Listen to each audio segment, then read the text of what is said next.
Chers amis d'Ivoire TV, bonsoir. Merci de suivre Ivoire TV, comme j'ai l'habitude de le dire, qui est votre télévision préférée, qui vous apporte des informations tous azimuts. Aujourd'hui, nous sommes dans le Connecticut. Nous allons rencontrer cet écrivain.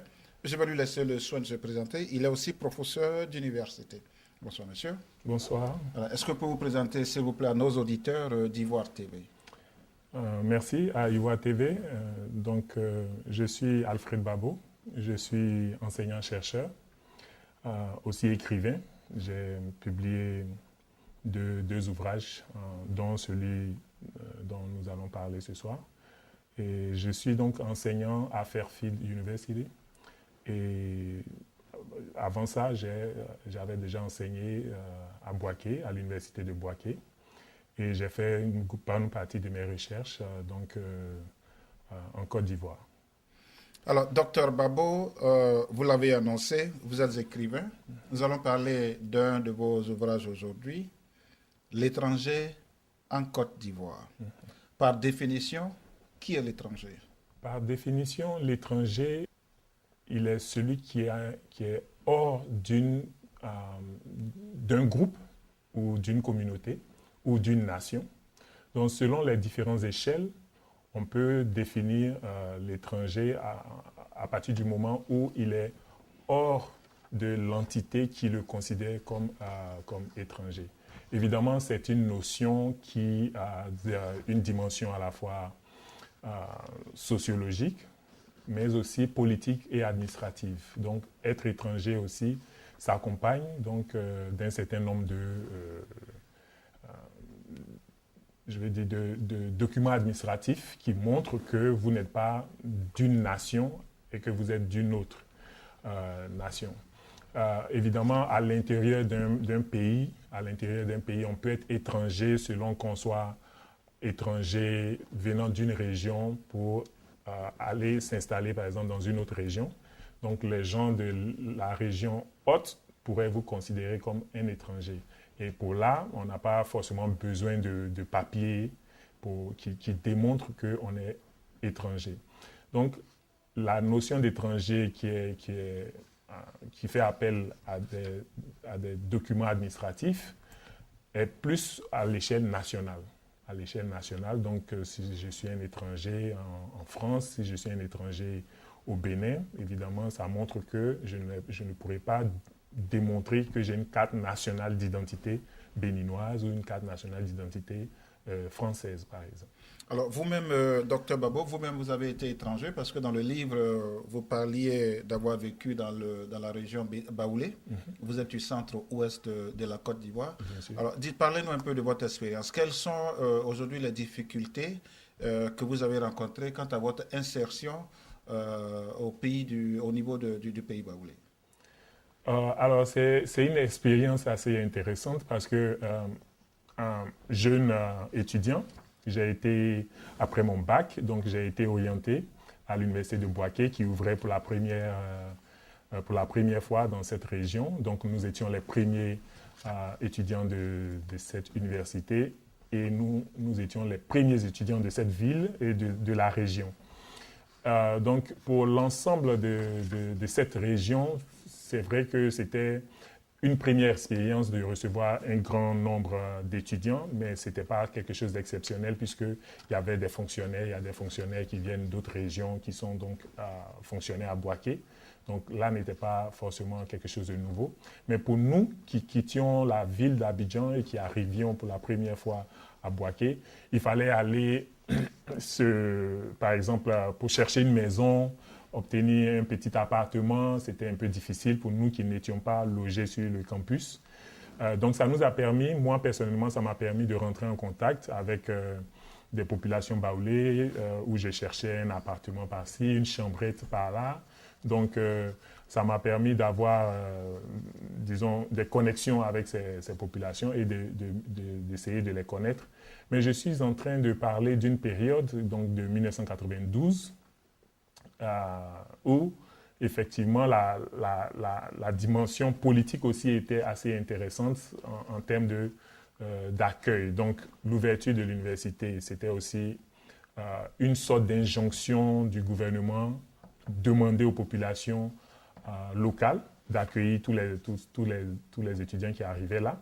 Mais en même temps, les étudiants savaient qu'ils n'étaient pas baoulés, savaient que, bon, ils étaient quand même dans une zone qui n'est pas la leur et qu'il fallait qu'ils apprennent les rudiments de ce que c'est que s'insérer dans la société baoulée, par exemple.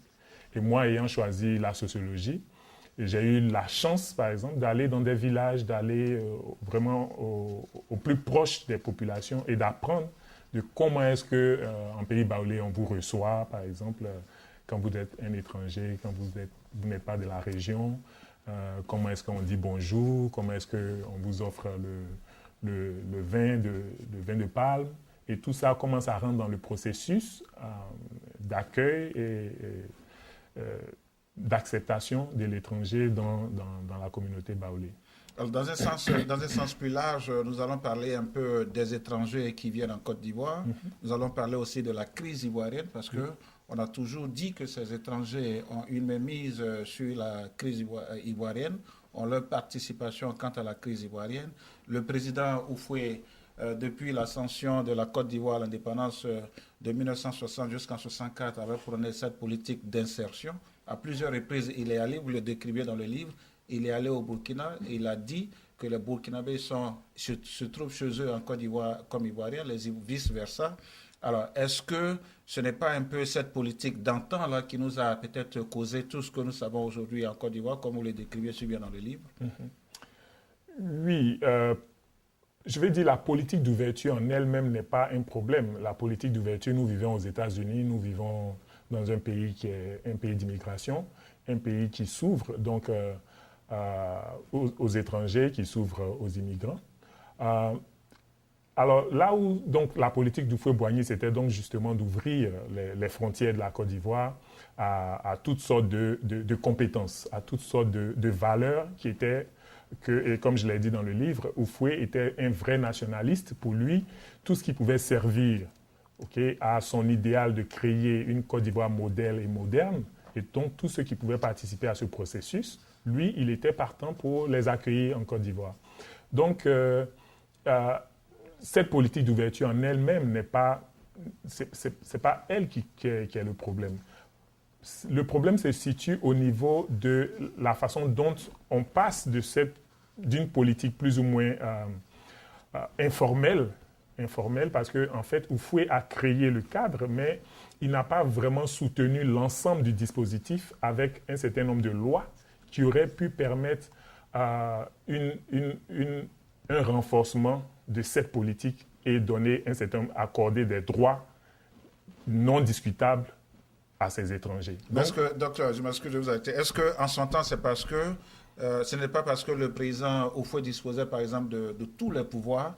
Il était, vous le décriviez dans le livre, il était le président du PDCI. Bien sûr. Il était le président de la République et il était chef à camp. Oui. Donc, quand sur le plan politique, ça ne va pas, il va aller sur le plan traditionnel parce qu'on sait que Lacan est celui-là qui respecte scrupuleusement son chef.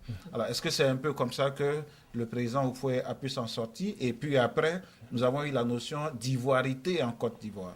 Oui, il faut dire que nous parlons d'une époque qui est donc la période du parti unique. Donc Houphouët, c'était Houphouët-Boigny tout puissant. Donc il n'avait pas vraiment d'opposants ou de gens qui pouvaient contester sa politique de façon ouverte.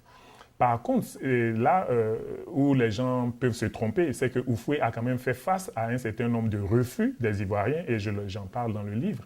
Les Ivoiriens, à une certaine période, à un certain moment, ont dit non d'une certaine façon à Houphouët, surtout quand il a parlé de la double nationalité. Et donc là, il a fait face à un refus des Ivoiriens qui ont dit non. Parce que nous parlons d'une époque où on avait une Côte d'Ivoire qui était plus attractive dans la sous-région que les autres pays. Donc une double nationalité profitait beaucoup plus, ou du moins avait une capacité d'attraction beaucoup plus forte en Côte d'Ivoire que chez les autres pays. Donc, on n'avait pas ce système de réciprocité qui était garanti. Est-ce que la Côte d'Ivoire elle-même n'était pas ce pôle d'attraction, puisque c'était un peu la source de production, c'était la source financière des pays de la sous-région? Oui, mais en même temps, ce que les gens demandaient, c'est que, par exemple, les gens du PDCI, parce que c'était le parti unique, certains députés du PDCI avaient déjà levé, je le dis dans le livre, avaient déjà levé un certain nombre de craintes ils avaient levé des craintes, ils avaient commencé à dire à Houphouët-Boigny que c'est vrai, vous voulez ouvrir le pays à tout le monde, mais il faut faire attention parce qu'on va finir par ne pas savoir, par ne pas faire de différence entre quelqu'un qui est du Mali, quelqu'un qui est du Burkina, de la Guinée, avec un Ivoirien du Nord, par exemple. Et ça, c'était déjà au moment du parti unique où des députés étaient capables de poser cette problématique et de dire, attention, il faut qu'on mette un certain nombre d'éléments qui nous permettent de pouvoir réguler les flux. Okay, donc, la double nationalité ayant été refusée, comme vous l'avez dit, Houphouët profitant de son charisme, et je l'explique, que ce que les populations ivoiriennes ont refusé par le bas, n'est-ce pas, avec le parti, la réunion du parti politique où les gens ont dit non, et le Parlement qui a dit non, Houphouët a plutôt utilisé d'autres voies, okay, pour pouvoir le faire accepter par le haut. Donc, il a, par exemple, autorisé un certain nombre de personnes qu'on considère à tort ou à travers comme étant d'origine étrangère. Par exemple, il les a nommés dans le gouvernement ivoirien, il les a nommés à des hauts postes de responsabilité. Donc, Houphouët-Boigny l'a fait. Maintenant, ce qui pose problème, c'est que pour les citoyens ordinaires, donc les étrangers d'origine, les étrangers, donc surtout ceux de la sous-région, ils ont vécu dans une forme de ni droit, ok? Donc un flou juridique qui encadrait leur intégration qui caractérisait leur intégration en Côte d'Ivoire. Par exemple, leurs enfants, pour certains, qui ne savaient pas qu'après 1972, par exemple, il n'y avait pas la nationalité n'était pas attribuée de façon automatique. Beaucoup de gens n'ont pas senti le besoin d'aller se faire déclarer ou déclarer leurs enfants pour bénéficier, par exemple, de la nationalité ivoirienne. Parce qu'avant, ça se faisait par déclaration. Il fallait juste dire « je veux être ivoirien » et puis c'était tout. Donc, beaucoup de gens n'ont pas compris qu'après 1972, ça avait changé. Et ils sont restés dans ce flou. Okay? Donc, à partir de 1990, lorsque le président actuel, qui était Premier ministre, crée la carte de séjour, évidemment, là, on a un problème. On a un problème parce qu'au plan social, beaucoup de gens se considèrent ivoiriens. Parce qu'être aussi ivoirien, c'est quoi? C'est manger de la loco, c'est manger le ligname, c'est être à l'université d'Abidjan, Cocody, c'est un langage, c'est vivre à Abidjan. C'est toute une façon de vivre qui est aussi intégrée comme faisant partie de la caractérisation de ce que c'est qu'être ivoirien. Donc, vous avez des jeunes qui sont nés en Côte d'Ivoire de parents étrangers et qui, dans leur façon de faire, dans toute leur manière de vivre, sont des Ivoiriens. C'est-à-dire, s'ils ne vous disent pas leur nom ou bien s'ils ne vous disent pas qu'ils sont d'origine malienne ou d'origine béninoise ou burkinabé, vous ne pouvez pas imaginer qu'ils sont d'origine étrangère. Voilà. Donc, ils ont eu leur classe primaire quelque part dans des quartiers d'Abobo, de Yopougon. Ils ont eu les meilleurs amis Bété, Baoulé, Agni. Il y en a même qui parlent bien les langues. Quand vous allez dans le pays, dans le monde rural, n'est-ce pas? Quand vous allez dans les villages, vous allez rencontrer des jeunes burkinabés, des jeunes béninois qui parlent aussi bien le Bété, qui parlent bien le Guéré, le Yakuba, que le Yakuba d'origine. Donc, vous avez cette intégration qui s'est faite et avec la carte de séjour, c'est le dévoilement. Okay? Donc, ce jeune qui parle aussi bien le BT que le BT d'origine se découvre étant stigmatisé comme étant quelqu'un qui est étranger. Et le BT aussi le découvre comme étant « Ah bon, tu parlais très bien le BT, mais je me rends compte que tu n'es pas de BT ou bien que tu n'es pas d'origine ivoirienne. » Donc, la carte de séjour crée un peu pas division, mais inaugure un peu le moment où on va essayer de faire la distinction entre qui est ivoirien et qui est étranger. Maintenant, évidemment, la façon dont cette distinction va se faire va créer des soucis. Est-ce que c'est de cette distinction qu'on voulait véritablement parler quand on a parlé d'ivoirité? Alors pour que aujourd'hui des mesures soient prises, parce que chacun, le gouvernement actuel voudrait tuer dans l'esprit des Ivoiriens, voilà cette notion d'ivoirité. Alors comment est-ce que on pourrait cadrer la notion d'étranger à la notion d'ivoirité? Il faut dire que la notion d'ivoirité a souffert d'un péché originel. Okay? Ce péché originel, c'est que l'ivoirité a été conçue d'abord par un politicien. Je ne parle pas de l'ivoirité dans sa forme littéraire, mais l'ivoirité telle qu'on l'a connue en 93, 94, a été conçue par, disons, Bédier, le président Bédier, donc un politicien. De deux,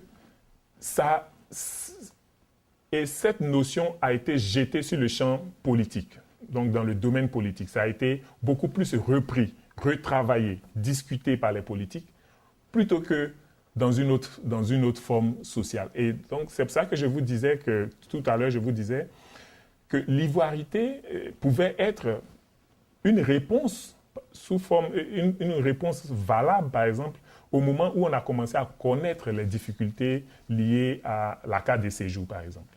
L'ivoirité aurait pu être cette notion plus intégrante, plus réconciliatrice, okay?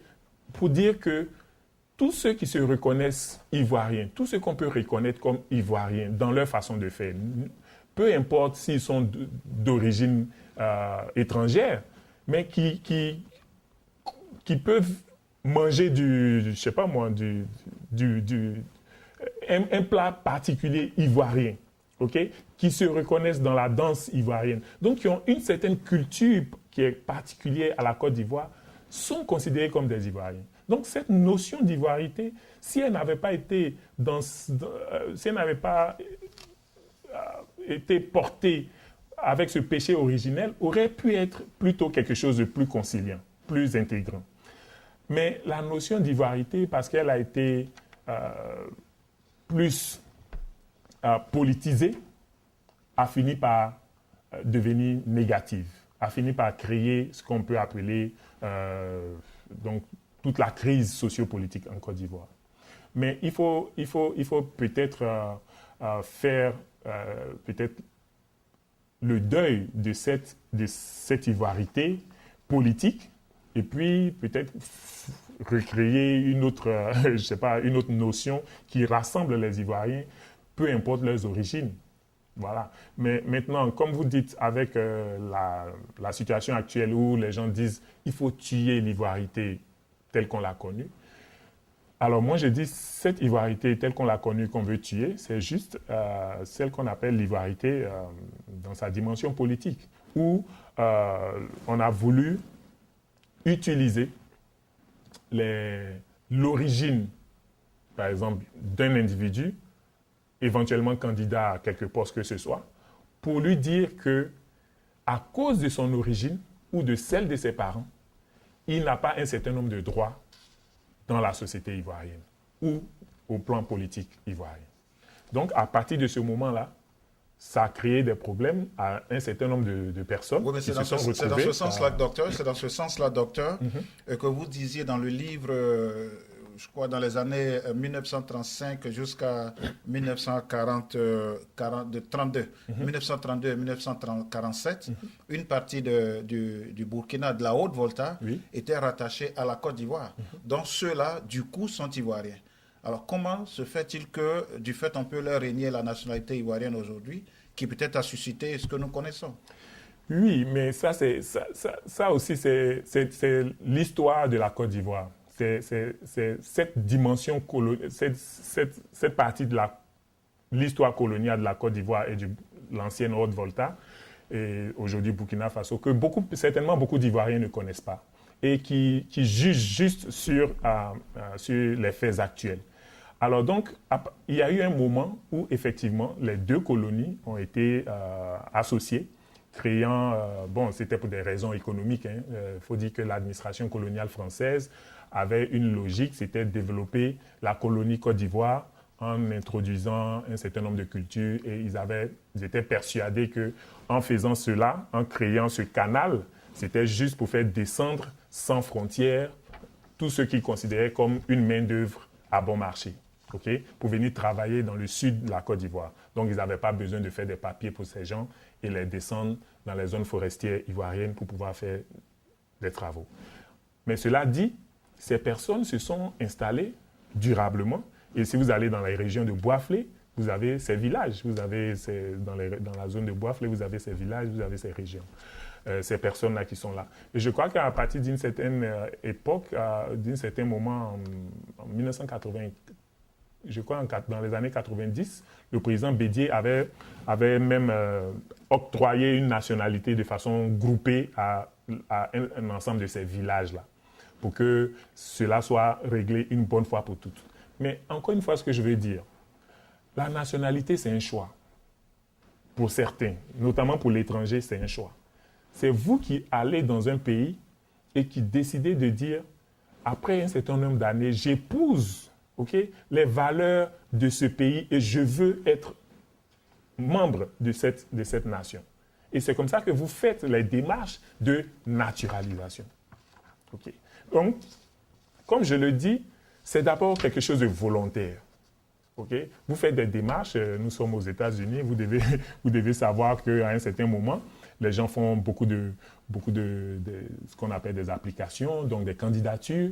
Vous allez par plusieurs services pour montrer que vous êtes vraiment quelqu'un qui veut être américain, par exemple. Et je crois que c'est la même chose en France, c'est la même chose en Angleterre, en Europe. Dans les pays dits modernisés, il y a une procédure pour passer de non-immigrant à immigrant et ensuite à citoyen d'un pays. Donc, il y a un certain nombre de procédures. Alors, en Côte d'Ivoire, on a hérité de tout ce bagage colonial. Donc, comme je l'ai dit tout tantôt, l'ouverture n'était pas le problème, mais c'était après comment est-ce qu'on rendait tout cela légal. Alors, docteur Babo, la deuxième partie du livre parle de l'instrumentalisation des préjugés ethniques locaux dans la lutte pour le pouvoir. Et dans le premier chapitre, vous définissez un peu, je ne sais pas si je peux le dire ainsi, les différents trois groupes ethniques de Côte d'Ivoire. Vous dites que les BT sont, je vous prends au mot, bien sûr, les BT sont turbulents, instables, le verbe haut, promptes à se croire lésés, incapables de s'organiser, d'investir. Vous dites aussi que les Baoulés sont hypocrites, traitent, ne s'ouvrant que très peu aux autres, et ils pensent que c'est eux seuls qui peuvent toujours diriger un pays.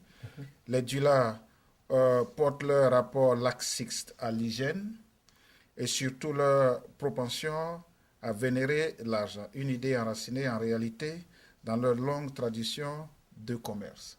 Alors, dites-nous un peu, sur la base de quel principe, sur la base de quelle idéologie, vous avez pu définir ces trois groupes ethniques et est-ce que cela relève dans le passé ou bien c'est quelque chose que nous vivons encore aujourd'hui et surtout que dans le livre, vous disiez que dans le temps, les BT ils se sont sentis un peu lésés parce qu'ils n'avaient plus le pouvoir. Les Dula pensaient jouer le second rôle. Nous avons eu un président BT, en la personne du président Gbagbo. Nous avons eu encore un autre président du centre-ouest, en la personne du général Gueye. Et aujourd'hui, c'est un Dula qui est à la tête de la Côte d'Ivoire. Alors, est-ce que ce que vous avez décrit dans le livre est ce que nous vivons aujourd'hui?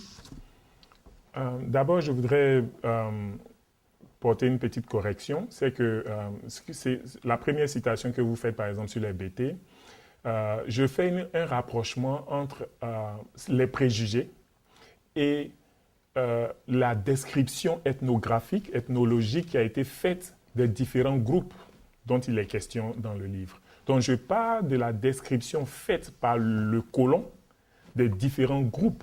Donc, par exemple, ce que vous avez cité à propos des BT, c'est quelque chose qui a été écrit par une ethnologue, Denise Pomme, qui décrivait les BT de cette façon. Donc, ce n'est pas moi qui dis comment les BT sont. Et l'autre description aussi qui était faite, par les colons, c'était aussi que les gens du centre-ouest, donc le groupe Akan, les Baoulés, avaient une bien meilleure organisation sociale et politique, donc avaient une certaine prédestination à collaborer avec eux les colons. Donc les Baoulés, évidemment, et aussi les groupes Agni, avaient très vite signé des traités, avec le colon français. Ce que les gens de l'Ouest n'avaient pas fait parce qu'il était d'abord difficile pour les colons de pénétrer les forêts, les zones forestières où habitaient donc ces populations de l'Ouest, Bété, Guéré et Kroumen.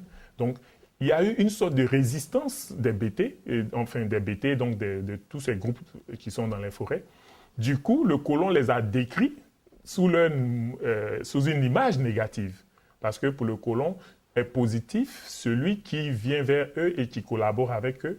Et c'est négatif pour la colonisation, évidemment, ceux qui font de la résistance. Et ce que je suis en train de dire, c'est valable pour presque toutes les colonies françaises. C'était la même description des différents groupes au Cameroun. D'autres sont décrits comme les méchants, les mauvais, ceux-là qui faisaient plus de résistance. Et ceux qui collaboraient avec le colon français étaient décrits comme ceux qui sont bien, qui sont jolis, qui sont bien organisés. Donc, c'est un peu je pars de ce principe-là. Maintenant, ce que je suis en train de dire, ce que je dis dans le livre, c'est que le fait est que cette description coloniale a été finalement acceptée par ces différents groupes et finit par être intégrée, ingérée par ces différents groupes. Au point où ces groupes, les membres de ces groupes ont fini par se décrire eux-mêmes comme des gens. Par exemple, les Akans se diront mieux organisés, avec des royaumes, avec des groupes plus structurés, une administration, un chef de village et tout ça. Et les autres sont ceux qui sont sans aucune organisation. Est-ce que c'est ce que nous constatons de nos jours? Parce que dans le livre aussi, vous décriviez, vous avez dit qu'aujourd'hui, quand on voit FPI, on voit beaucoup plus le centre-ouest, le centre-ouest jusqu'au nord. Quand on parle aussi RDR, c'est un peu plus du lac. Quand on parle PDCI, c'est Baoulé. Alors, il est aujourd'hui pratiquement inadmissible qu'un Dula soit membre influent du PDCI, qu'un BT soit membre influent du RDR, ou bien qu'un BT... vice-versa. Alors, est-ce que c'est ce que nous constatons aujourd'hui? Est-ce que cette interaction entre ces trois différents groupes? Oui, je me suis focalisé sur ces trois grands groupes parce que c'est aussi ces trois grands groupes qui tiennent quand même, il faut dire, l'actualité ou la société, je vais dire l'organisation sociale et politique de la Côte d'Ivoire depuis les indépendances. On sait très bien qu'il y a eu la bataille Bété, Baoulé sous Foué-Boigny avec Gbagbo qui s'est... Mais bien avant Gbagbo, il y a eu Kragbe Nyagbe, il y a eu tous ces leaders Bété qui se sont d'une certaine manière opposés au pouvoir d'Houphouët-Boigny. Mais pendant ce temps, le groupe du Nord a toujours joué un peu ce qu'ils ont eux-mêmes fini par considérer comme un peu le second rôle, servant un peu... le pouvoir Houphouët et attendant chaque fois de pouvoir un jour accéder à la première marche. Et on a vu le parcours de quelqu'un comme le président Fologo qui est allé jusqu'à l'étape finale où il pensait pouvoir accéder par exemple à la présidence du PDCI. Ce qu'on peut voir dans l'histoire du PDCI, il est difficile de voir un président du PDCI autre que d'origine baoulée, par exemple. C'est ce qui a amené les gens du Nord à créer la charte du Nord? Entre autres, ça a pu les inciter à créer la charte du Nord parce qu'à un moment donné, il faut dire que l'ivoirité créée par Bédier, comme je le disais tout à l'heure, les préjugés qui vont se nourrir de la description faite par le colon vont être portés par quelqu'un comme Bédier dans son livre. Quand il a décrit les Baoulés comme étant lui-même d'origine royale et tout ça, et décrit les autres comme étant des gens qui sont des danseurs, qui ne découvrent que des gens de l'Ouest, qui ont toute une autre façon de désigner leur roi et qui sont des sociétés sans État. Mais ça revient ça fait appel en fait au discours colonial qui avait été construit autour des sociétés dites des sociétés acéphales, donc des sociétés où il n'y avait pas une plus grande structuration. Mais ça ne veut pas dire que les gens de l'Ouest n'avaient pas une petite organisation basée sur des familles. Donc, quand vous étudiez les sociétés de l'Ouest, les gens ont des familles, ils ont des structures, ils savent très bien comment ces sociétés sont organisées. Mais c'était un peu parsemé. Donc, cette différence a nourri les préjugés. Et comme je l'ai dit, les gens eux-mêmes ont fini par intégrer ces préjugés et à les porter. Donc, en les portant, ils ont fini par dire, toi, le BT, tu es nerveux, tu es coléreux. Okay? Donc, il y a toujours cette description du BT qui dit, un bon BT, c'est celui qui est impalable, qui est toujours, qui habite Yopougon. Okay? Donc, on en rit, mais c'est la description qui en est faite. Et l'autre, sur les Baoulés, c'est dire, bon, quand tu vas chez les Baoulés, ils ne vont jamais te dire tout de suite, voici ce qu'ils pensent. Ils vont faire des conciliabules, ils vont faire... Donc, il y a tout ce discours qui se crée autour de ces trois groupes. Et les autres, les gens du Nord, sont restés confinés dans ce rôle de second plan. Ils ne bataillent pas trop avec les gens de l'Ouest. Ils ne bataillent pas non plus contre les gens contre le groupe Akan. Et ils sont restés dans une position de second. Et à un moment donné, quand ils ont commencé à être victimes de cette logique d'ivoirité, ils se sont dit, il faut constituer une conscience de groupe. Et cette conscience de groupe va nous permettre de pouvoir accéder au pouvoir. Et donc, la Charte du Nord est un peu, je le dis dans le livre, est la réponse à l'ivoirité, en fait. La Charte du Nord, et je le dis tout le temps, c'est malheureux que beaucoup d'ethnologues ou de sociologues n'aient pas vraiment consacré un travail sérieux sur la Charte du Nord. Parce que la Charte du Nord est un peu, c'est l'application de la Charte du Nord que nous voyons aujourd'hui dans le régime actuel. Alors, vous pouvez lire la Charte du Nord, la première version, comme la deuxième version, voilà, qui est la Charte du Nord qui est en annexe du livre, où les gens peuvent lire la Charte du Nord vraiment à tête reposée, sans passion, et ils pourront comprendre ce qui se passe aujourd'hui. Voilà. Donc, la Charte du Nord a réussi à faire en sorte que beaucoup de gens du Nord se sentent solidaires et nourrissent une certaine appartenance à un certain nombre de valeurs de gens qui viennent du Nord. Parce que pendant longtemps, ils ont joué les seconds rôles. Après avoir joué les seconds rôles, plutôt que d'accéder au premier rôle, on les a brimés. Et c'est le discours que, par exemple, quelqu'un comme Soro Guillaume a porté dans son livre quand il dit que, bon, pour une carte d'identité, qu'il y a un contrôle d'identité, il a dû prendre les armes. Donc, c'est un peu cela qui a nourri les préjugés. Et on dira toujours, les BT ne sont pas aptes à diriger. Okay? Ça, c'est des choses qu'on a entendues parfois dans la tête, dans la bouche de leaders politiques d'origine Akan, par exemple, pour stigmatiser le pouvoir de Gbagbo, par exemple. Alors, docteur Babo, la régie me fait dire que nous arrivons au soir de cette émission. Nous allons parler un peu de la Constitution. Bien sûr, la nouvelle Constitution, juste en quelques minutes. Mais est-ce que vous avez quelque chose d'autre à ajouter sur le livre? Parce qu'on va donner aussi l'occasion à nos auditeurs de s'en procurer pour en savoir davantage tout ce qui est dit dans le livre. À un moment donné, vous parlez aussi de l'impunité en Côte d'Ivoire parce que sous le président Bédié, il y a eu beaucoup de détournements. Il y a eu le détournement de 14 milliards, de 18 milliards de l'Union européenne qui est resté pratiquement sans suite, enfoui quelque part dans les tiroirs. On n'a jamais su où est passé cet argent, qui est véritablement l'auteur. Il y a eu encore d'autres actes dont vous parlez dans le livre. Brièvement, quels sont vos derniers propos sur le livre? Alors, ce que je veux dire dans le livre, et je vous remercie vraiment de faire une lucane sur ce livre, ce que je veux dire dans le livre, c'est que pendant la crise en Côte d'Ivoire, nous avons beaucoup accusé l'étranger. Nous avons accusé la France, nous avons accusé l'ONU, nous avons accusé les étrangers venant de la sous-région. Et donc, ce livre, je le fais en disant aux Ivoiriens, regardons en nous-mêmes. Regardons comment nous-mêmes faisons notre mea culpa et regardons comment nous avons nous-mêmes, à un moment, posé les jalons, les germes de la crise que nous vivons. Et pour moi, comme ce que je venais de dire, juste à partir des préjugés ou de ces colibés qu'on a les uns contre les autres, à partir de là, nous avons nourri des dissensions qui ont fini par nous diviser. Sur des fois des propos fondés ou non fondés. Parfois sur des propos non fondés. Parfois sur des propos non fondés, comme je l'ai dit. Comme je le dis, les préjugés qui sont enracinés dans l'histoire coloniale, lorsqu'ils sont repris, ils sont dangereux. Et ça crée justement des discriminations. Et on pense que l'autre n'est pas apte à diriger, parce que le colon l'a dit il y a des années en arrière. Vous comprenez? Et donc, quand c'est comme ça crée des dissensions. Et on pense que cette personne qui est venue au pouvoir est là par accident. Elle ne mérite même pas d'être au pouvoir. Parce que c'est pas ça.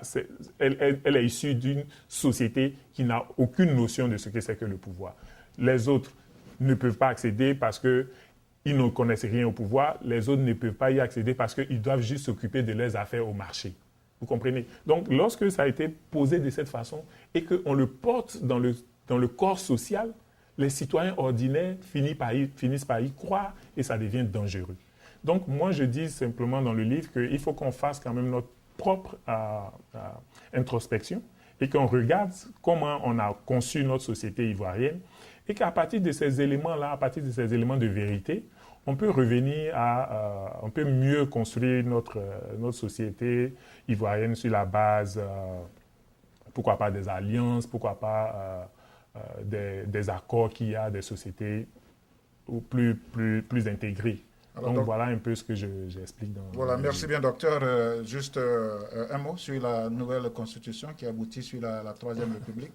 Bon, ce que je peux dire, c'est que aujourd'hui, je fais juste une observation, c'est qu'on a une constitution, d'après ce que j'ai entendu pour ceux qui étaient les partisans, les défenseurs du oui, leur argument principal, c'était que la constitution de 2000 était une constitution confligène, parce qu'un article, 35 notamment, avait posé des problèmes. Et ensuite, l'argument aussi que je comprends, c'est que à Marcoussis, s'était entendu sur le fait qu'il fallait changer cet article. Alors, moi, je fais le constat que aujourd'hui, même avec cette constitution, d'abord, plusieurs articles posent problème. Moi, en tant qu'intellectuel, mais aussi... Le président de la République lui-même l'a dit qu'il n'est pas d'accord avec tous les articles. Avec certains, voilà. Donc, vous comprenez qu'un article, celui de 2000, dans la Constitution de 2000, a posé des problèmes et a créé la division, la guerre en Côte d'Ivoire. Et aujourd'hui, il y a plusieurs articles qui posent problème. Mais quand même, les politiciens ivoiriens, le président et tout ce monde-là dit, allons-y quand même. L'autre constat que je fais, c'est lorsqu'on... Intérêt personnel au détriment de l'intérêt général? Certainement, intérêt politique.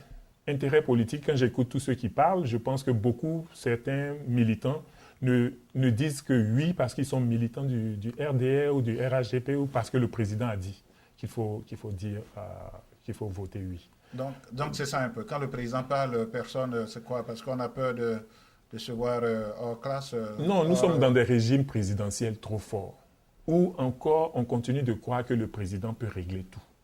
Et le président continue de distiller justement cette notion qu'il est celui qui peut tout régler. Aujourd'hui, à partir de la nouvelle constitution, le président il a tous les pouvoirs. Le président a tous les pouvoirs. Sauf élire le président de l'Assemblée nationale et le président du Sénat. Malheureusement, et je suis complètement... je ne sais pas en termes d'avancée, qu'est-ce qu'on a fait comme avancée, mais une chose est certaine, c'est que le président a sa main sur le législatif et sur le judiciaire. Et là, ça pose vraiment un grave problème. Bon, certains, ceux qui sont pour le oui, disent que c'est un grand progrès social, enfin, c'est une grande avancée démocratique et tout ça. Mais moi, je dis, on court certainement encore vers des risques d'implosion parce que une constitution, pour nous autres, c'est d'abord un contrat social. Et un contrat social doit avoir un certain nombre de minimums. Vous voyez, aujourd'hui, vous avez encore la coalition du non, vous avez encore le groupe des refus qui continue d'être actif et qui continue de dire qu'ils ne partagent pas et ils n'acceptent pas cette constitution.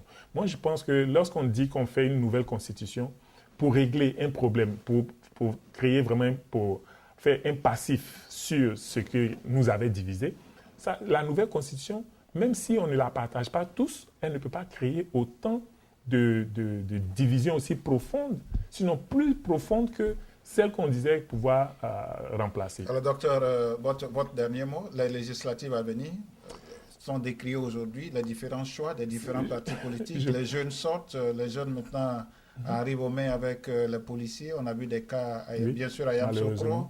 Les jeunes aujourd'hui ont pris d'assaut à Bouna, ils ont pris d'assaut le siège du PDCI. Votre mot de fin sur cet aspect des choses? C'est encore la crise entre la crise des générations. Notamment le PDCI RDA est un parti qui a en son cœur une crise de génération. Les gens n'arrivent pas encore à faire un nivellement par le bas. Et ça, c'est vraiment difficile à comprendre.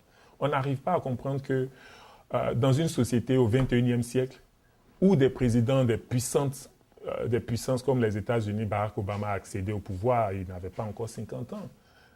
Vous avez des gens qui continuent de croire que les jeunes ne peuvent pas accéder à des postes de responsabilité. Si on parle un peu de cumul de postes, tous les députés, tous les ministres veulent être députés, ils veulent être maires, ils veulent être présidents des conseils régionaux, alors que le président lui-même l'a dit lors des élections, des campagnes pour le premier mandat, qu'il n'y aura pas de cumul de postes sous lui. Alors, voilà.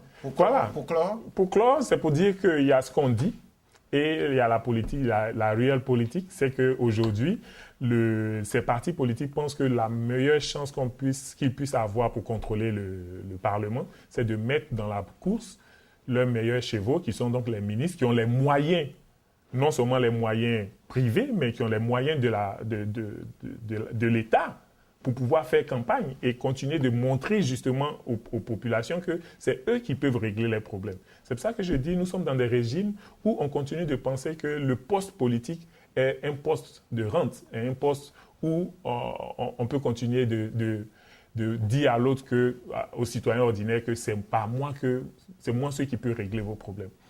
Moi, je pense qu'il faut aboutir à une démocratie où le président doit comprendre qu'il est au service de la population. Et il faut que la population, les citoyens comprennent que nous élisons quelqu'un pour qu'il soit à notre service, non pas le contraire.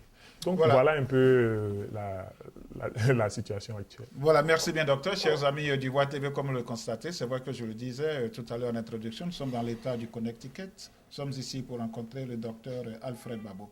Et avec lui, nous avons parlé de son ouvrage « L'étranger en Côte d'Ivoire ». Par définition, qui est l'étranger? Quel est le rôle de l'étranger en Côte d'Ivoire sur le plan politique, sur le plan sociologique, sur le plan administratif, le plan financier? Quelle a été l'implication de l'étranger dans le processus de développement actuel en Côte d'Ivoire et surtout dans l'état dans lequel la Côte d'Ivoire se trouve aujourd'hui? Avec le docteur Alfred Babo, nous avons fait le tour de toutes ces questions. Nous avons aussi fait une ouverture sur la constitution actuelle et les législatives à venir. Bonsoir, dormez bien. C'était Germain Kouassi depuis le Connecticut. Sachez tout simplement que l'étranger en Côte d'Ivoire est de l'édition L'Harmattan. Voilà, il faut toujours dire, parce que je crois que quand il faut toujours citer l'éditeur. L'éditeur de l'ouvrage, c'est L'Harmattan. Alors, docteur, pour la dernière question, où s'en procurer le livre? Et puis, si vous avez des contacts? Oui, le livre est disponible en France, notamment chez L'Harmattan, et puis dans certaines librairies en Côte d'Ivoire, notamment à Carrefour, et puis je l'avais mis aussi disponible dans les bibliothèques, dans les librairies à Boaké. Mais c'est un livre qui est disponible. OK. Merci bien. Bonsoir. Dormez bien. C'était Germain Kouassi. Bonsoir. Merci, docteur. Merci. Merci beaucoup. Merci. Vous l'avez découvert ici. Encore un hit que vous avez découvert. Ivoire TV. Ivoire TV.